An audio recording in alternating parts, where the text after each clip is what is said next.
সম্পর্ক হলো আমাদের জীবনের একটি আধার। কিছু সম্পর্ক এমন যা আমরা জন্মসূত্রে লাভ করি, যেমন পরিবার, মা, বাবা। কিছু সম্পর্ক আছে যা আমরা জীবনে অর্জন করে থাকি, তা সে প্রেমের হোক, স্নেহের হোক বা বন্ধুত্বের। এই সকল সম্পর্ক লাভ করার বা গড়ে তোলার 5টি ধাপ রয়েছে। প্রথম ধাপ, কোনো ব্যক্তির সাথে আলাপ হওয়া, তার সাথে কথা বলা বা তাকে দেখা। দ্বিতীয় ধাপ, সে ব্যক্তিকে আমাদের ভালো লাগা। তৃতীয় ধাপ, আমাদের এটা চাইতে শুরু করা যে জীবনে এই ব্যক্তি যেন আমাদের বন্ধু হন, আমাদের জীবনে থাকেন, বা আমাদের কাউকে ভালোবেসে ফেলা আর এটা আমাদের ভাবা বা চাওয়া যে সেই ব্যক্তি যেন আজীবন আমার সাথে থাকেন, আমার জীবনে আমার সাথী হয়ে। চতুর্থ ধাপ, লাভ করা।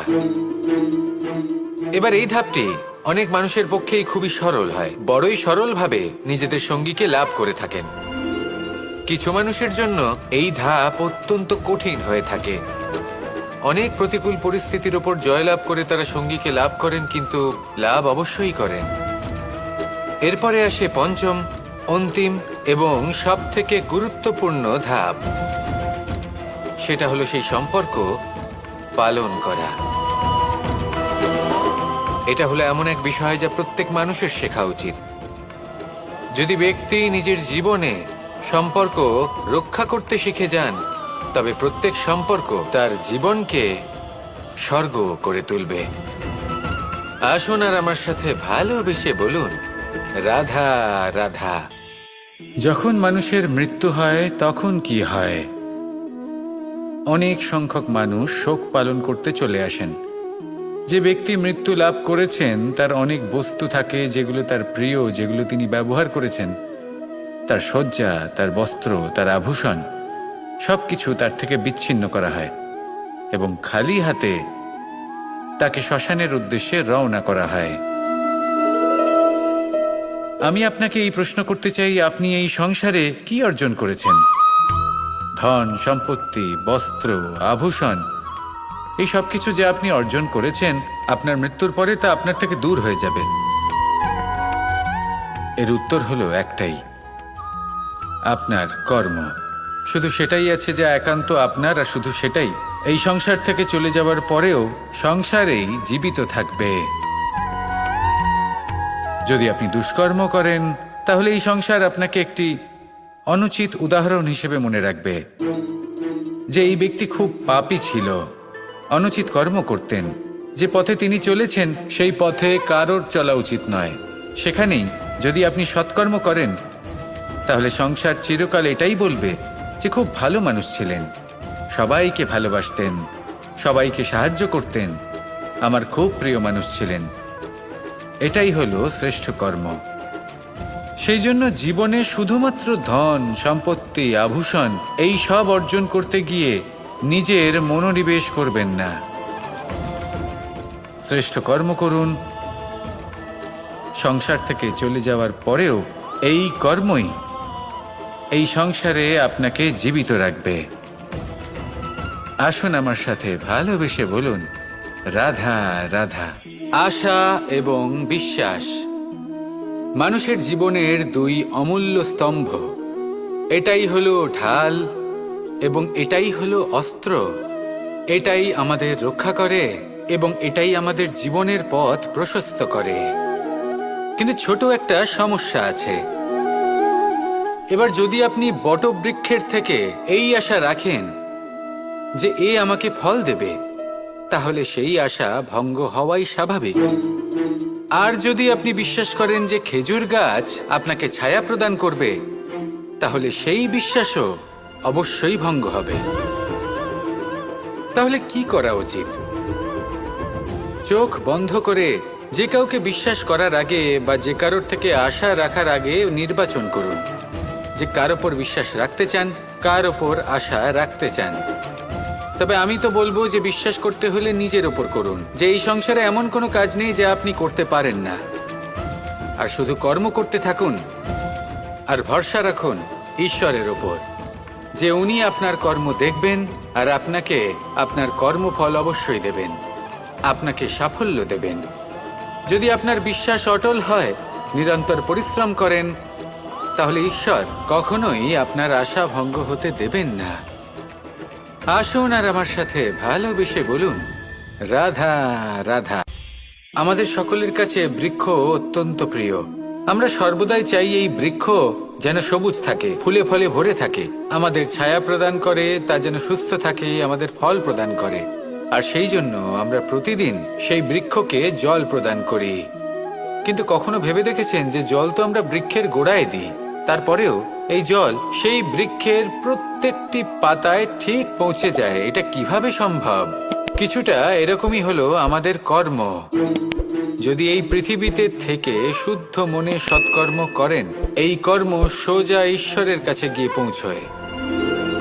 যদি শ্রদ্ধা ভাব নিয়ে সমর্পিত হয়ে শুদ্ধ চিত্তে আপনি কাউকে সেবা করেন, তা সে মাতা পিতাই হোক, পরিবার হোক, গুরু হোক, পশুপক্ষী হোক বা সমাজ হোক, তাহলে সেটা সোজা ঈশ্বরের চরণে সমর্পিত হয়। সবসময় সবসময় শুদ্ধ চিত্তে সমর্পিত হয়ে এবং মনে শ্রদ্ধা ভাব নিয়ে কর্ম করুন। ঈশ্বর নিজে থেকেই এর ফল আপনাকে প্রদান করবেন। আসুন আমার সাথে ভালোবেসে বলুন, রাধা রাধা। জীবনে সব থেকে বেশি মূল্যবান বস্তু কি? ধন, স্বর্ণ, মাণিক্য, আভূষণ?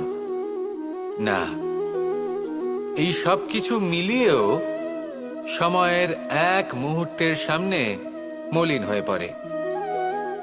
এক মুহূর্ত যা এক দরিদ্রকে রাজা করতে পারে, যা এক রাজাকেও দরিদ্র করতে পারে। একটি মুহূর্ত যা আপনার আত্মবিশ্বাসকে পর্বতের শিখরে পৌঁছে দিতে পারে, একটি মুহূর্ত যা আপনার অস্তিত্বকে গভীর সাগরে বিলীন করে দিতে পারে। একটি মুহূর্তের খেলা। সব সময় জীবনে সেই ব্যক্তিকে সম্মান করুন, শ্রদ্ধা করুন, যিনি আপনার জন্য সময় বের করে থাকেন। সবসময় সেই ব্যক্তির প্রতি নিষ্ঠাবান থাকুন, যেই ব্যক্তি খারাপ সময় আপনার পাশে দাঁড়িয়ে থাকে। এই সময় সব থেকে বেশি মূল্যবান। আসুন আমার সাথে ভালোবেসে বলুন, রাধা রাধা। পুরাণে আমরা দেখেছি যে মাতা পিতা কতটা মহান হতে পারেন। কিভাবে শ্রী গণেশ নিজের মাতা পিতাকে পরিক্রমণ করলেন এবং পরম পূজনীয় হয়ে উঠলেন। কিভাবে ভক্ত শ্রবণ নিজের অন্ধ মাতা পিতাকে তীর্থযাত্রায় নিয়ে যাবেন বলে নিজের কাঁধে ওনাদের বসালেন এবং বয়ে নিয়ে গেলেন। এরকম অনেক অমূল্য শিক্ষা আমরা লাভ করে থাকি পুরাণ থেকে। কিন্তু এসব কথা হলো পুরাণের কথা। কথা বলা যাক আমাদের জীবন নিয়ে। আমাদের এই জীবনে আমাদের মাতা পিতা কেন আমাদের কাছে এতটা অমূল্য? কেন আমরা ওনাদের এতটা ভালোবাসি? কেন আমরা ওনাদের এত সম্মান করি? আর কেনই বা ওনাদের এতটা সম্মান করা উচিত? মমতার কারণে। মায়ের মনের এক ধরনের মমতা, পিতারও এক ধরনের মমতা। এই দুইয়ের মমতা ভিন্ন, কিন্তু এনাদের দুজনের মমতার কেন্দ্রবিন্দু হলো ওনাদের সন্তান। মাতা মমতার কারণে সকালে তাড়াতাড়ি উঠে পড়েন, খাবার তৈরি করেন, এটা ভাবেন যে আমার সন্তান যেন অভুক্ত না থাকে। অন্যদিকে পিতা ইচ্ছে না থাকা সত্ত্বেও নিজের মমতাবোধের কারণে নিজের সন্তানের প্রতি কঠোর হন, তাকে জ্ঞান প্রদান করেন, শিক্ষা প্রদান করেন, কারণ উনি চান যে ওনার সন্তান যেন পরবর্তীতে উন্নতি করে, কখনো অভুক্ত না থাকে। এটাই হলো মমতা মাতা পিতার। আর এই মমতা সংসারের অন্য কোথাও আপনি পাবেন না। তাই সবসময় নিজের মাতা পিতাকে সম্মান করুন, ওনাদের ভালোবাসুন, যতটা ইচ্ছে ভালোবাসুন। আর এই ভালোবাসার সাথেই বলুন, রাধা রাধা। জীবনে যখন আমরা কোনো পরিস্থিতির সম্মুখীন হই, তখন আমাদের সামনে দুটো পথ থাকে। তাদের মধ্যে কোনো একটা নির্বাচন আমাদের করে নিতে হবে, এই মনে করে নিতে হবে। নির্বাচন এই সংসারের সবথেকে গুরুত্বপূর্ণ বিষয়। একটা নির্বাচন আপনার বর্তমান বদলে দিতে পারে, আপনার ভবিষ্যৎ বদলাতে পারে, আগামী প্রজন্মের জন্য ইতিহাস রচনা করতে পারে। একটা নির্বাচন। এবার দেখুন, যে পরিস্থিতি আপনার সামনে আছে, আপনাকে সেই পরিস্থিতির সম্মুখীন হতেই হবে, সেই কষ্ট সহ্য করতেই হবে, সেই মতোই কাজ করতে হবে। শুধু এই বিষয়টা নির্বাচন করতে হবে যে এই পরিস্থিতির সম্মুখীন হওয়ার সময় আমি কি দুর্বল হয়ে থাকব নাকি আমি শক্তিশালী হয়ে থাকব। এই নির্বাচন এই মনের মধ্যে করতে হবে। আর এই নির্বাচন হলো সবথেকে বেশি গুরুত্বপূর্ণ নির্বাচন। যদি নিজের মনকে শক্তিশালী করে তুলে সেই পরিস্থিতির সম্মুখীন হন, তাহলে কিছুই আপনাকে বাধা দিতে পারবে না। পূর্ণ নিষ্ঠার সাথে, সাহসের সাথে এই মনকে শক্তিশালী করে তুলুন, তাহলে কোনো সংকট আপনাকে না বাধা দিতে পারবে না ভাঙতে পারবে। আপনি নিজে সাফল্যের শিখরে পৌঁছতে পারবেন, আর এই মন প্রসন্ন হয়ে বলবে, রাধা রাধা। আমরা আমাদের জীবনের লক্ষ্য প্রাপ্ত করার জন্য কি না করে থাকি। আমরা ভাবনা চিন্তা করে থাকি, কত জ্ঞান অর্জন করে থাকি, তারপরে আমরা পরিকল্পনা করি আর প্রচেষ্টা করি। এবার প্রথম চেষ্টাতেই সাফল্য লাভ করব সেটা নাও হতে পারে, বরং ইতিহাস সাক্ষী যে প্রথমবার প্রচেষ্টা করে সাফল্য লাভ করার সম্ভাবনা অত্যন্ত কম। আর যে কোনো সফল ব্যক্তিকে দেখুন, আপনি বুঝবেন সেই ব্যক্তি বারবার প্রচেষ্টা করে, চেষ্টা করা থামায় না, তবেই সেই ব্যক্তি একদিন সাফল্য লাভ করেন। সেই জন্য আপনিও প্রচেষ্টা করা কখনো বন্ধ করবেন না, করতেই থাকুন। যখন আপনি প্রথমবার প্রচেষ্টা করেন তখন আপনি একা থাকেন, কিন্তু যখন আপনি দ্বিতীয়বার প্রচেষ্টা করেন তখন আপনার সাথে কিছু বিগত প্রচেষ্টার অভিজ্ঞতা থাকে। চেষ্টা করতে থাকুন, সাফল্য আপনার কাছে আসতেই চলেছে। আসুন আমার সাথে ভালোবেসে বলুন, রাধা রাধা। সুখ এবং দুঃখ এই দুই হলো আমাদের জীবনের অবশ্যম্ভাবী এবং গুরুত্বপূর্ণ অঙ্গ। আমাদের সকলের জীবনে কখনো সুখও আসে, আবার কখনো দুঃখও আসে। আমরা সবসময় ভাবি আমরা কিভাবে সুখ লাভ করব, কিভাবে আমরা দুঃখ থেকে দূরে থাকতে পারি। আর এই জীবনে যা কিছুই ঘটুক না কেন, সে সব কিছু আমরা সুখ এবং দুঃখের মাপদণ্ডে মেপে থাকি। এবার এখানে একটা ছোট্ট বিষয় আছে, এটা ভেবে দেখতে হবে যে কে আসলে সুখী ব্যক্তি। সুখী ব্যক্তি হলেন তিনি যিনি নিজের জীবনে নিজের কর্মের বিশ্লেষণ করে থাকেন, সেই বুঝে পদক্ষেপ নেন। উনি কি করতে চলেছেন সেটা উনি জানেন, আর যদি ওনার কোনো দোষ থাকে বা ভুল থাকে তাহলে সেগুলো শুধরে নিয়ে এগিয়ে চলেন। সেই জন্য উনি সুখী হন। অন্যদিকে যে ব্যক্তি দুঃখী, তিনি কি করেন? তিনি নিজের উপর নয়, অন্যের উপর নিজের নজর রাখেন যে তিনি কি করছেন, কিভাবে কর্ম করছেন। ওনারা অন্যের নিন্দা করেন, অন্যের সাফল্য দেখে ঈর্ষা করেন, ক্রুদ্ধ হয়ে যান, ওনাদের বাধা দিতে চেষ্টা করেন। সেই জন্যই তো ওনারা দুঃখী হন। এই সংসারে এমন অনেক ব্যক্তি আছেন যারা এই কারণে দুঃখী নন যে তাদের জীবনে দুঃখ আছে। তারা এই কারণে দুঃখ পান কারণ অন্যের জীবন অনেক বেশি সুখের। দেখুন, শেষ পর্যন্ত আপনাকে নিজের কর্মের প্রতি মনোসংযোগ করতেই হবে, অন্যের প্রতি নয়। কারণ আপনার জীবনে আপনার কর্ম হলো এমন একটা জিনিস যা আপনার নিয়ন্ত্রণে আছে। নিরন্তর চেষ্টা করতে থাকুন, নিজের কর্মকে বুঝতে শিখুন, শুধরে নিন, নিজেকে শ্রেষ্ঠ করে তুলুন। তখন সাফল্য নিজে থেকে আপনার কাছে আসবে, আর এই মন প্রসন্ন হয়ে বলবে, রাধা রাধা। এই সংসারে এমন কোন আবেগ আছে যা সবসময় কটু বলে মনে হয়, কিন্তু সবার শেষে এটি সব থেকে বেশি মধুর উপলব্ধি প্রদান করে, সব থেকে বেশি মধুর অনুভূতি প্রদান করে। উত্তর পেলেন না? আপনাকে একটা উদাহরণ দিই। যখন মাতা সীতাকে অপহরণ করা হয়েছিল তখন শ্রীরাম অপেক্ষা করেছিলেন 4 মাস পর্যন্ত। উনি খুঁজতে চেয়েছিলেন, কিন্তু উনি ওনার খোঁজ বন্ধ রেখেছিলেন। কল্পনা করে দেখুন ওনার কতটা যন্ত্রণা হয়েছিল। উনি শুধু অপেক্ষা করছিলেন, কারণ তখন বর্ষা ছিল। অনেক দিন পর্যন্ত সূর্যের আলো দেখা যায়নি। উনি জানতেন এরকম সময় বানর সেনার পক্ষে বনের মধ্যে পথ খোঁজা খুবই কঠিন কাজ হবে। সাগর পার করা অত্যন্ত কঠিন হয়ে দাঁড়াবে। তারা হয়তো বনের মধ্যে পথ হারিয়ে ফেলবে। উনি অপেক্ষা করলেন, আর এই অপেক্ষার ফল হিসেবে উনি কি লাভ করলেন? সাগরে সেতু নির্মাণ করলেন এবং মাতা সীতাকে সসম্মানে আবার ফিরিয়ে আনলেন। যদি শ্রীরাম অপেক্ষা না করতেন তাহলে হয়তো এই সব কিছু কখনোই সম্ভব হতো না। এটাই হলো শক্তি ধৈর্যের। এটাই হলো আমাদের কাছে শিক্ষা।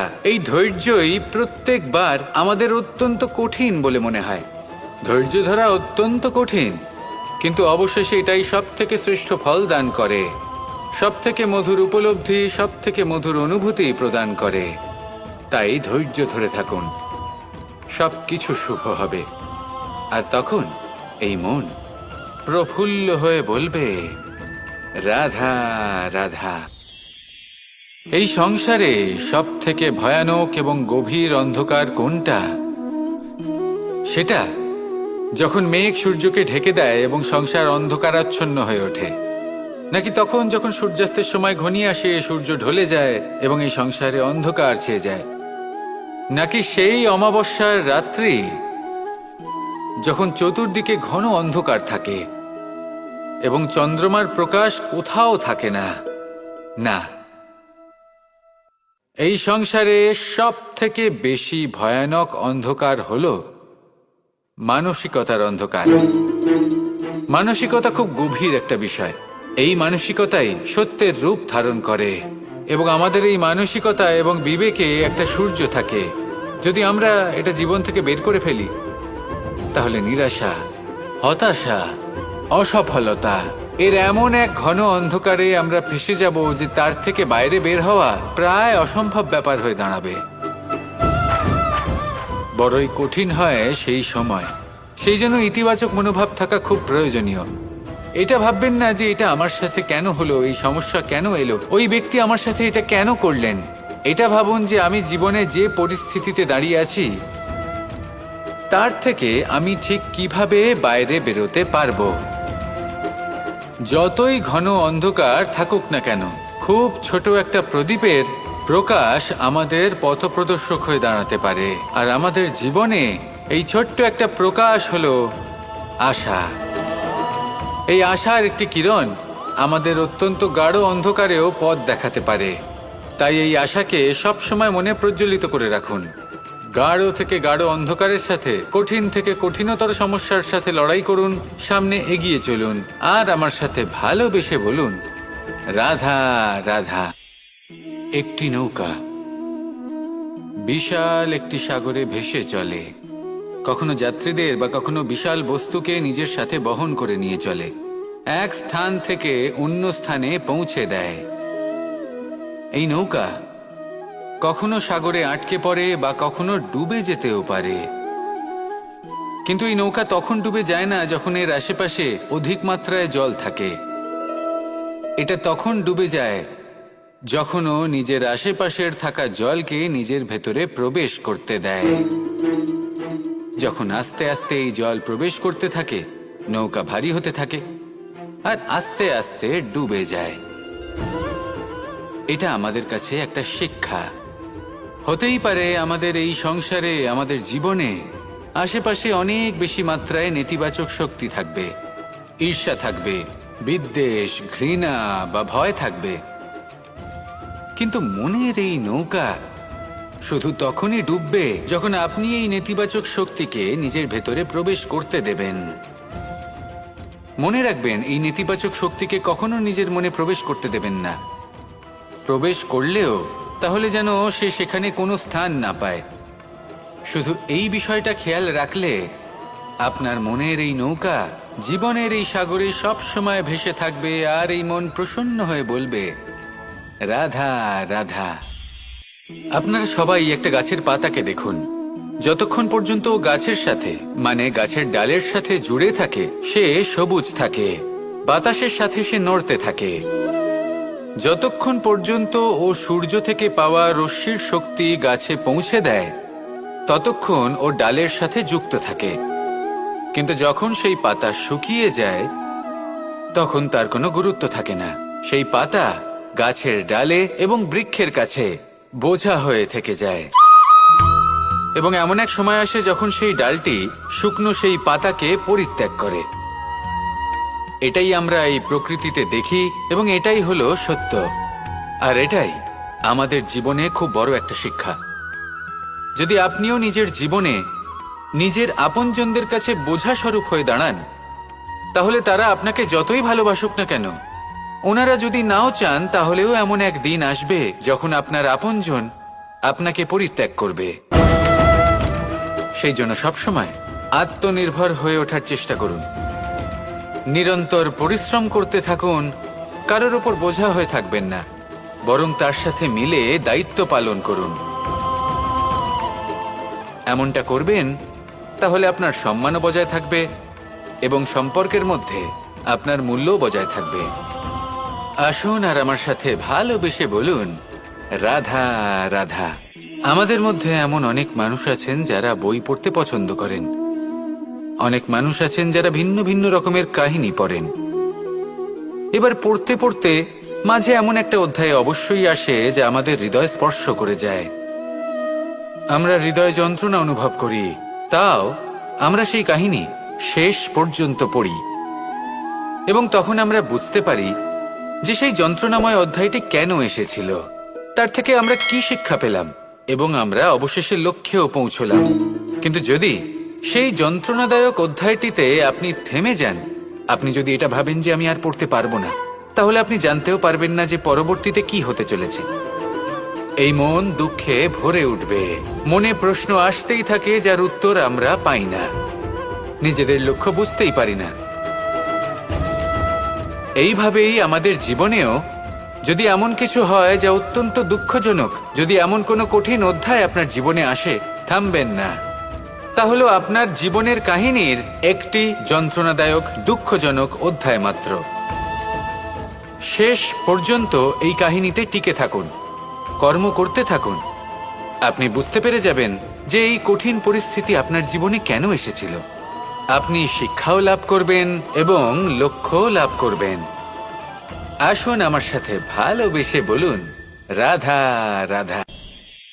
যখন আমরা মৌন থাকি তখন আমরা কতটা শক্তি ব্যয় করি, বিন্দুমাত্র নয়। সেখানেই যখন আমরা রুষ্ট হই তখন আমরা কতটা শক্তি ব্যয় করি। আমাদের রক্ত গরম হয়ে ওঠে, চোখ থেকে যেন অগ্নিবর্ষা হয়, আমরা চিৎকার করতে থাকি, জোরে কথা বলি, কখনো কখনো আমরা অনুচিত কর্ম করে বসি। সবকিছুই ক্রোধের বশে করি।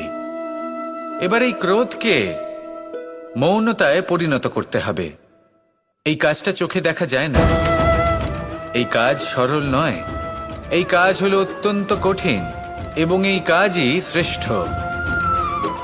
সেই ব্যক্তি শক্তিশালী নন যিনি কথায় কথায় ক্রুদ্ধ হয়ে যান, কথায় কথায় যিনি আক্রমণ করেন।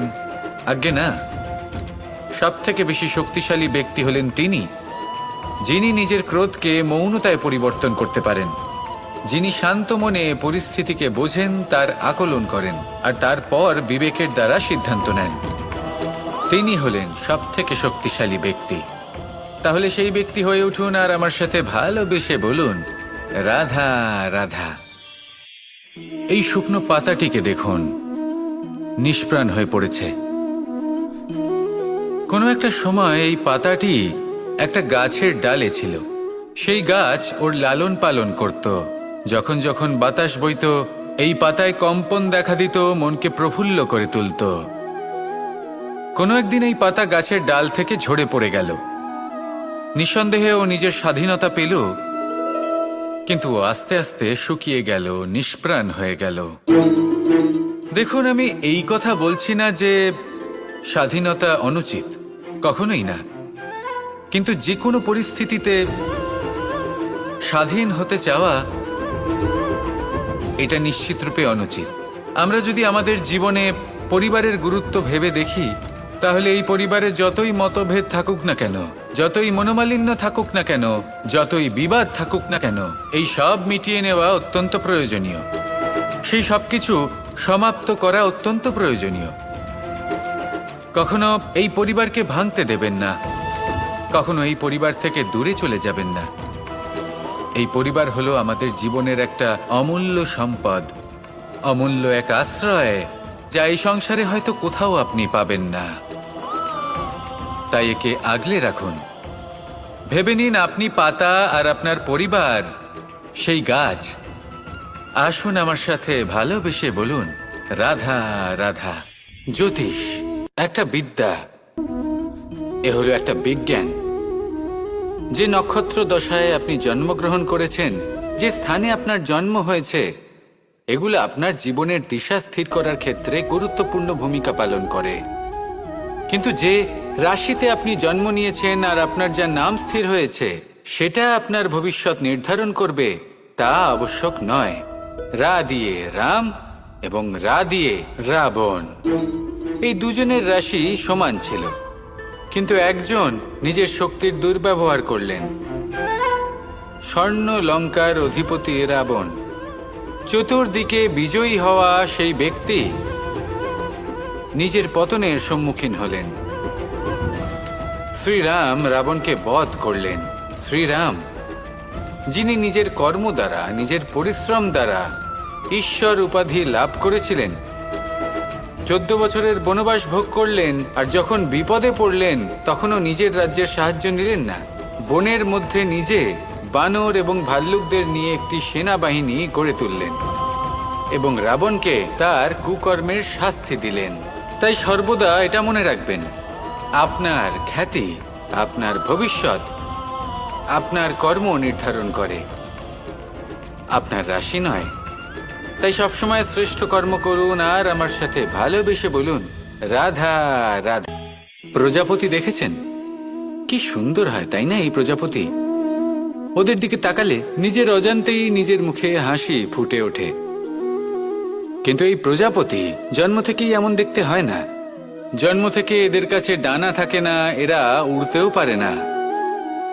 যখন একটি প্রজাপতি জন্ম নেয় তখন প্রথমে ডিম অবস্থায় থাকে সে। আস্তে আস্তে সেই কবচ সে ভেঙে ফেলে, খুব পরিশ্রম করতে হয় তাকে। তারপর কীটের আকার ধারণ করে সে চলতে থাকে, অনেক কষ্ট সহ্য করতে হয়, অনেক পরিশ্রম করতে হয়। তারপর তার রূপ বদলে যায়, তারপরে তার ডানা গজায়, তারপরে সে উড়তে পারে। এই নিরন্তর পরিশ্রমই সাফল্যের মূল মন্ত্র হয়। কখনো কখনো প্রতিভাও কম পড়ে যায় যদি নিরন্তর পরিশ্রম না করা হয়, যদি সমর্পণের ভাব মনে না থাকে, দৃঢ় নিষ্ঠা না থাকে। আর কখনো কখনো সেই ব্যক্তি যার মধ্যে বিশেষ প্রতিভা থাকে না, সেই ব্যক্তি নিরন্তর পরিশ্রম করে, নিজের মনে সমর্পণের বোধ জাগিয়ে তোলে, দৃঢ় নিষ্ঠার সাথে কর্ম করে আর সাফল্য লাভ করে। সেই জন্য আপনি জীবনে যেখানেই পৌঁছে যান না কেন, নিরন্তর পরিশ্রম করতে থাকুন। তবেই আপনার ভবিষ্যৎ রঙিন প্রজাপতির মতন গগনচুম্বী হবে। তবেই এই সংসার আপনাকে দেখবে এবং নিজের অজান্তেই এই সংসার নিজের মুখে হাসি ফুটিয়ে তুলবে এবং এই সংসার আমার সাথে ভালোবেসে বলবে, রাধা রাধা। কখনো কখনো অন্ধকারের সাথে লড়াই করার জন্য আমরা প্রদীপ জ্বালাই। এতে প্রথমে সলতে রাখি, তারপর তেল ঢালি, তারপর আগুন জেলে এটা প্রজ্বলিত করি। তারপর একটা সময় আসে যখন এই প্রদীপ নিভে যায়। কারণটা কি? কারণ কি এটা যে প্রদীপের প্রকাশমান হওয়ার ক্ষমতা সমাপ্ত হয়েছে? না, এই যে আগুন আমরা দেখতে পাচ্ছি, এই আগুনের জন্য যে শক্তির প্রয়োজন হয় তা আসে এই তেল থেকে। যদি এই তেল সমাপ্ত হয়ে যায় তাহলে এই প্রকাশ তাও সমাপ্ত হয়ে যায়। আর আমাদের জীবনে এই তেল হলো আমাদের কর্ম, আর এই আগুন আর এর দ্বারা উৎপন্ন হওয়া প্রকাশ আমাদের ভাগ্য। যত আমাদের কর্ম ক্ষীণ হতে থাকবে, আমাদের ভাগ্য সৌভাগ্য কোথাও না কোথাও লুপ্ত হয়ে যাবে। যে উজ্জ্বল ভবিষ্যৎ আমরা চাইছি তা কখনো লাভ করতে পারবো না যদি কর্ম না করি। ঠিক যেমন তেল ছাড়া অগ্নি উৎপন্ন হয় না, তেমনি কর্ম ছাড়া সৌভাগ্য হয় না। আর যেমন কর্ম তেমন ভাগ্য। তাই সবসময় কর্ম করতে থাকুন, কর্ম করা থামাবেন না। আর আমার সাথে ভালোবেসে বলুন, রাধা রাধা। মুক্তোর এই মালা দেখতে কত সুন্দর হয়, তাই না? যিনি ধারণ করেন তাকেও এটা শীতলতা প্রদান করে। আর যে ব্যক্তি দেখে তার চোখও এই দৃশ্য দেখে শান্তি উপলব্ধি করে। কিন্তু ভাবুন, যদি এমন কিছু হয় যে সুতো দ্বারা এই মুক্তোর মালা তৈরি হয়েছে সেটা কেউ ছিঁড়ে দেয়, তাহলে এই মুক্তোর মালা ছিঁড়ে যাবে আর সমস্ত মুক্তো মাটিতে পড়ে যাবে, ছড়িয়ে পড়বে। তখন কি আমরা এটা ভাববো যে এটা তো মাটিতে পড়ে থাকা বস্তু, এটা আমি তুলবো না? ভাববো না, তাই না? আমরা নিচু হয়ে একটা মুক্তো কুড়িয়ে নিই এবং আবার এদের সুতোর মধ্যে প্রবেশ করাই। কেন? কারণ এই মুক্তো হলো বহুমূল্য। এতে কোনো সন্দেহ নেই যে এই মুক্তো হলো বহুমূল্য। কিন্তু এর থেকেও অনেক বেশি বহুমূল্য হলো আমাদের জীবনে আমাদের সম্পর্ক, আমাদের বন্ধু বান্ধব। এই সম্পর্কেও কখনো কখনো বিবাদ হয়, মনোমালিন্য হয়, এগুলোও ছড়িয়ে যায়। আর সেই সময় এই মুক্তোর মতোই নত হয়ে আমাদের এই সম্পর্কগুলিকে হাতে তুলতে হবে, এদের জুড়তে হবে, এদের আগলে রাখতে হবে, কারণ এদের থেকে বহুমূল্য আর কিছুই নেই। আর যদি এই কাজটা আপনি শিখে নিতে পারেন, তাহলে আপনার জীবনের এই সম্পর্ক, এই বন্ধুত্ব সবসময় আপনাকে বল প্রদান করবে, আনন্দ প্রদান করবে। আর এই মন সুপ্রসন্ন হয়ে বলবে, রাধা রাধা।